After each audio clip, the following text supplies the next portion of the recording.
Assalamualaikum warahmatullahi wabarakatuh. Perkenalkan, nama saya Femina Lail Fariha.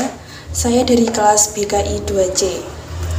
Di sini saya akan menyampaikan materi ayat tematik BK yang memuat 4 tema.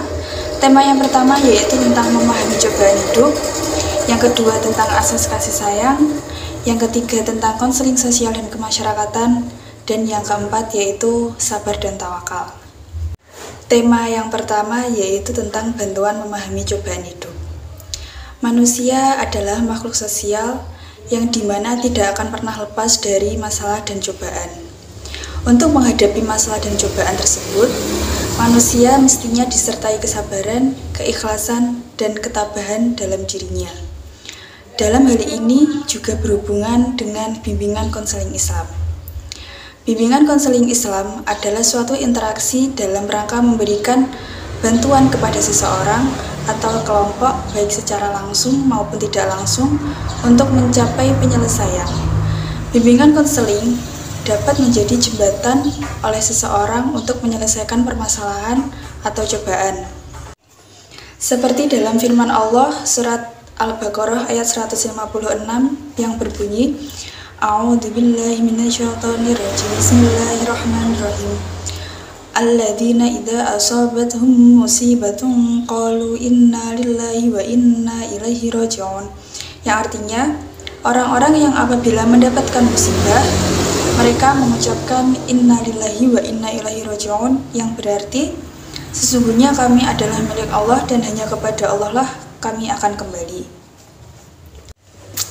Tafsir dari ayat tersebut yaitu Allah memberikan ujian kepada manusia yaitu berupa sedikit rasa takut yang berupa keresahan hati yang menyangkut sesuatu yang buruk.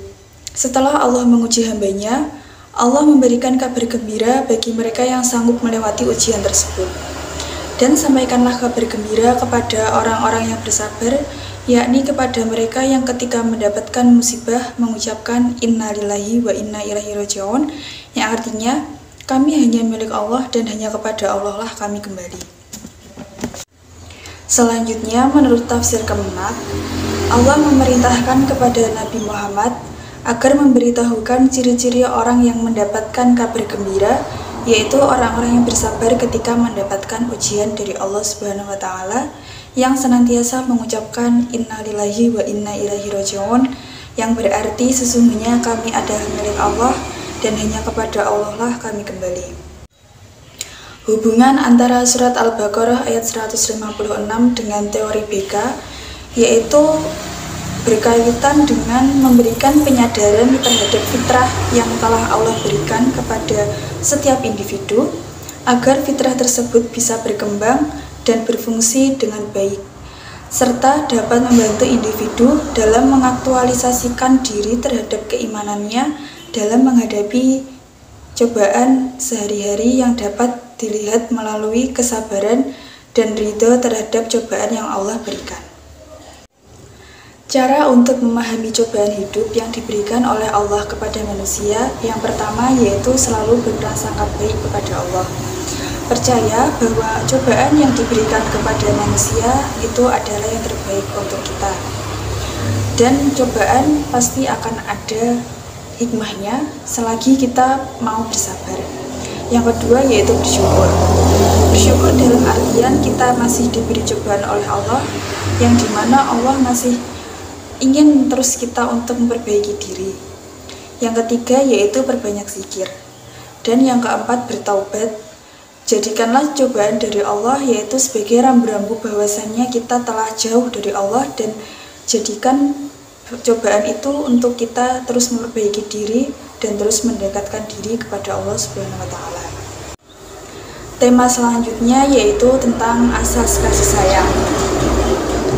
Kasih sayang adalah konsep yang mendalam dan penting dalam kehidupan manusia. Kasih sayang melibatkan perasaan empati, perhatian, dan kepedulian terhadap orang lain, baik kepada teman, keluarga, atau makhluk hidup ciptaan Allah lainnya. Ciri-ciri orang yang ditanamkan kasih sayang oleh Allah yaitu terdapat dalam surat Al-Balad ayat 17 yang berbunyi, A'udzubillahi minasyaitonirrajim. Bismillahirrahmanirrahim.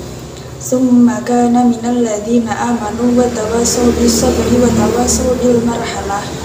Yang artinya, kemudian dia juga termasuk orang-orang yang beriman dan saling berpesan untuk bersabar serta saling berpesan untuk berkasih sayang. Tafsir dari ayat tersebut melalui tafsir Al-Misbah yaitu beriman dan saling menasihati untuk sabar dan menyayangi sesama muslim. Sabar adalah kemampuan menahan diri, tabah menghadapi kesulitan, dan usaha mengatasi kesulitan tersebut. Kaum muslimin harus mampu membuktikan imannya dengan melaksanakan sikap sabar itu dan mendorong kaum muslimin lainnya untuk melaksanakannya. Teori yang berkaitan dengan asas kasih sayang yang pertama yaitu menjaga hubungan dengan baik sesama manusia dan berusaha untuk memperbaiki hubungan yang rusak. Orang yang memiliki rasa kasih sayang kepada Allah akan berusaha untuk memperbaiki hubungan yang rusak dengan sesama manusia dan tidak membiarkan perbedaan pendapat menghalangi hubungan yang baik. Yang kedua, yaitu menjaga diri dari perbuatan yang merugikan diri sendiri atau orang lain. Orang yang memiliki rasa kasih sayang kepada Allah akan berusaha untuk menjaga diri dan perbuatan yang merugikan diri sendiri atau orang lain. Yang ketiga yaitu berusaha untuk memperbaiki diri dan meningkatkan kualitas hidup. Orang yang memiliki rasa kasih sayang kepada Allah akan memperbaiki diri serta meningkatkan kualitas hidupnya, baik dari segi spiritual maupun materi. Tema yang ketiga yaitu tentang konseling sosial kemasyarakatan. Bimbingan konseling sosial adalah bagian dari bimbingan konseling yang diaplikasikan lebih umum yaitu pada masyarakat, di mana bimbingan konseling sosial ini mencakup bidang yang lebih luas. Bimbingan konseling sosial adalah upaya proses pemberian bantuan yang diberikan untuk mewujudkan tatanan kehidupan yang sejahtera, baik individu, keluarga, dan masyarakat yang meliputi rasa keselamatan, kesusilaan, keamanan, ketertiban, dan ketentraman, baik secara lahir maupun batin.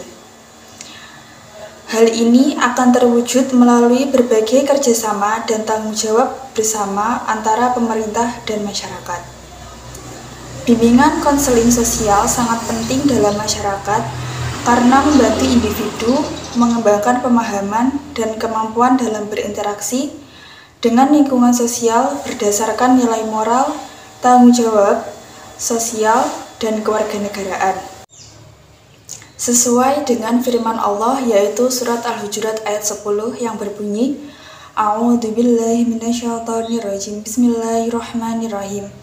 Innamal mu'minuna ikhwatun fa aslihu baina akhwaikum wattaqullaha la'allakum turhamun. Yang artinya, orang-orang beriman itu sesungguhnya saudara. Sebab itu damaikanlah atau perbaiki hubungan antara kedua saudaramu itu dan takutlah kepada Allah supaya kamu mendapat rahmat dari Allah Subhanahu wa taala.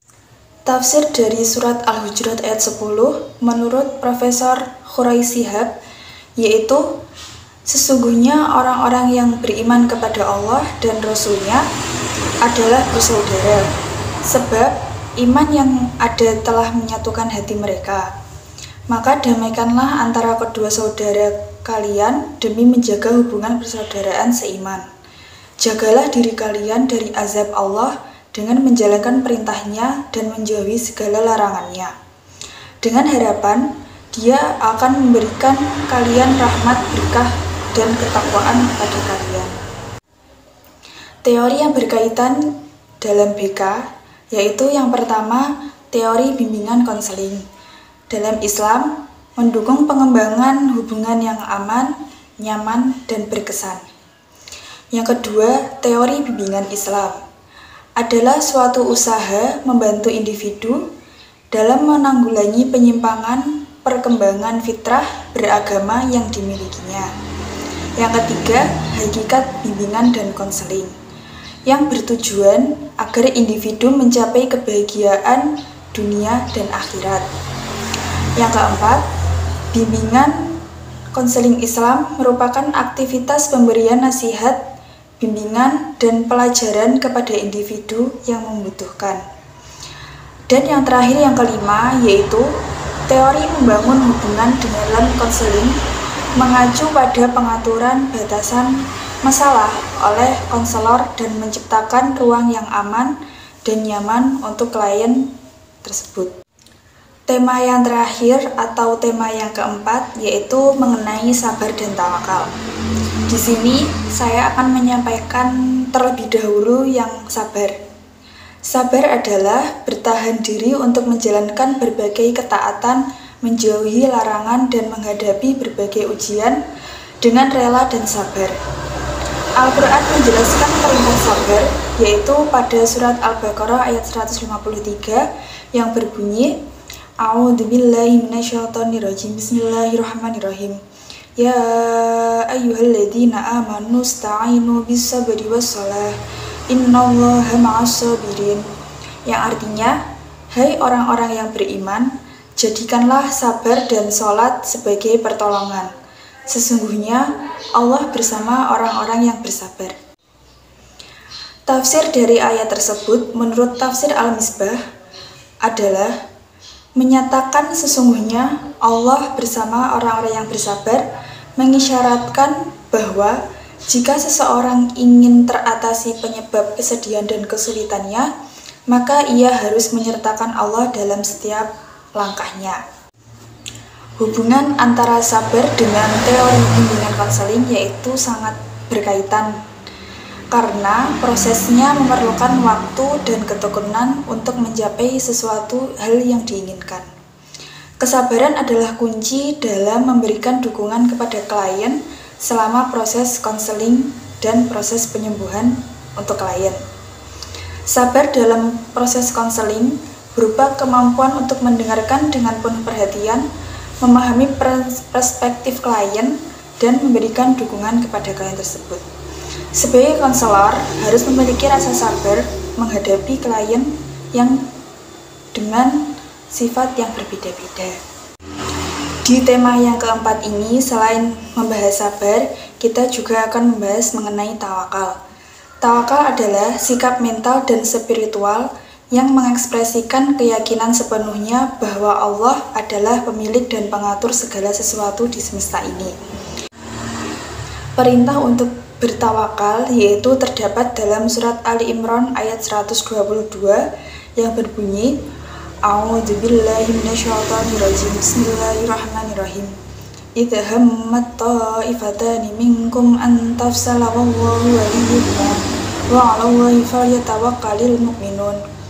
Yang artinya, ketika dua golongan dari pihak kamu ingin mundur karena takut, padahal Allah adalah penolong mereka, karena itu hendaklah kepada Allah saja orang-orang mukmin bertawakal.